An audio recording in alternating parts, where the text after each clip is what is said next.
If you, like me, just finished final season or exams and you're feeling dead, then hi, welcome. This is not summer energy, my friends. Burnout, she is not summer energy. Today we're talking about how to get from this to this. Self-care is so marketable. Self-care has become an aesthetic. We're told that self-care is buying a new bubble bath product, a cute little candle, a little face mask, maybe painting our nails. It's as though we believe the more aesthetic we are, the less burnt out we will be. Welcome to a super practical how to get out of burnout. How to genuinely refresh yourself when you are feeling stressed or dead or like you've worked yourself really hard. Number one, repair your sleep schedule. When you are in go time mode, you get used to shaving another hour off your sleep here and there in order to do that bit of extra revision, to push yourself a little bit harder, to go over that essay again. And then the second you get time off, you're like, finally, I can stay up super late, I can watch Netflix till 3 AM, I can wake up whenever I like,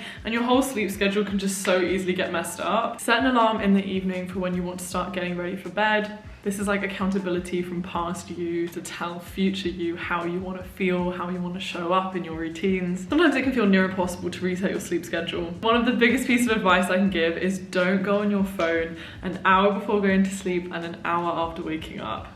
I know that is so hard in the modern world. I've gone through phases of my life where I wake up and the first thing I do is grab my phone and check if I got any messages, check the emails, check news, anything. But it's so much healthier to have a slow morning, to wind your brain down in the evening before you go to sleep. I promise you the first step to recovering from burnout is good sleep schedule. Number two, this sounds so obvious that it's so easy to overlook, but eat healthy food. It doesn't have to be aesthetic. It doesn't have to be cute.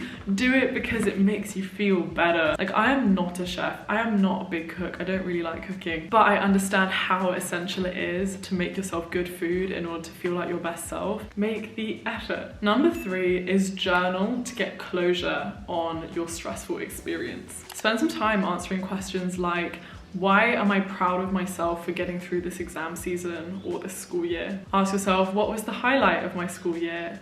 What was the low light of final season? What is the energy that I want to attract into this summer, into the next academic year? So many books talk about how valuable it is to spend even 5 minutes a day journaling about your life, reflecting on your thoughts. Something as simple as writing down every day what you're grateful for can really improve how you feel and start to replenish your cup. Start to fill up that little cup. Number four is start to learn for fun and even get ahead. I swear, summer actually feels more fulfilling when you set yourself mini goals. Yes, rest, but also introduce these little productive elements. Make a list of everything that you want to learn for fun this summer. Do you want to watch a documentary on a certain topic? What books do you want to read? And if you have your GCSEs or A-levels next year, it can also be a really good idea to decide which subjects you want to go over for fun this summer. Doing it in a super chill way just to go back over your subjects. This also brings me on to the very kind sponsor of today's video, who are Pearson. This is a bit of an existential moment for me because I used Pearson to revise for my GCSEs and A-levels. They're one of the world's leading learning companies. They've been around for like 170 years, and they make super high quality revision resources for GCSE, A-level and BTEC. They're exam board specific, which is so essential. Like, you've got to know what's going to be in those mark schemes. They include things from examiners' reports, they have worked examples, and look how good this is, they even have little flashcards ready-made for you so that you can use all the good techniques like spaced repetition and active recall. I highly recommend getting yourself some Pearson resources for the next academic year. And as I say, while you have time in summer, it can be quite nice to just go over information more for fun in a chilled way. Like, this book genuinely makes me want to improve my French. You can click the link in my description to check out Pearson's products and enhance your revision. Number five, exercise. It took me literally years to realize that one of the biggest cures for me when I'm feeling really anxious is exercise. Without a doubt. There is something about moving your bodies, the endorphins it releases, that is healing. Sometimes when I'm having an existential crisis, it's just because I haven't exercised for like 2 weeks. This summer, in order to replenish your body, exercise not just because it's an aesthetic, but because it makes you feel like your best self. My personal favorite recommendation is yoga. Yoga is...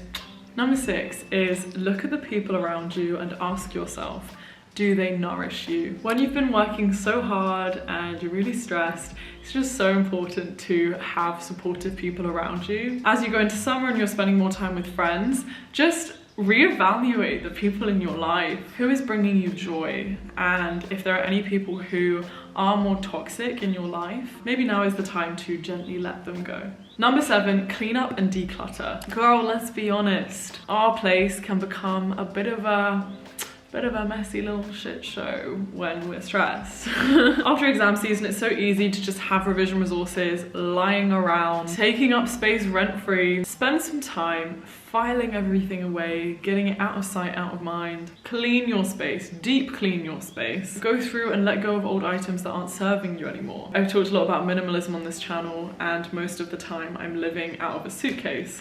So all the clothes that I own, all my belongings can fit in one big suitcase. And it brings me so much mental clarity knowing all the items that I own. If anything, it makes me appreciate them more. And I think when I'm feeling really low and uncreative and burnt out, there's something about letting go of things which brings space for more to come in energy-wise. So reevaluate your stuff, get rid of the clutter. Number 8, be slow. If there's one piece of advice I can give someone who is feeling burnt out from education or work, it would be listen to how you feel and act on it.